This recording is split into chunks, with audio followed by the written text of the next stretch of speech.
ஒரு மனிதன் பிறப்பது கருவறையாக இருந்தாலும் இடையிலே எவ்வளவோ வாழ்க்கை, திருமணம், பிள்ளைகள், வேலை, அந்த வேலையில் குறிப்பாக அரசாங்க உத்தியோகம் இப்படி வாழ்ந்தாலும்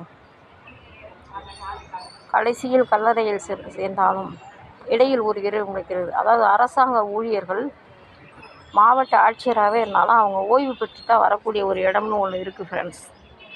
இந்த இடம் என்னன்னு கேட்டிங்கன்னா கருவூலம், ட்ரெஷரி ஆஃபீஸ், ஓய்வூதியம் வாங்குவதற்காக. நான் எங்கள் அம்மாவுடைய லைஃப் சர்டிஃபிகேட் கொடுக்கறதுக்காக சார்நிலை கருவூலம் உளுந்தூர்பேட்டைக்கு வந்திருக்கிறேன்.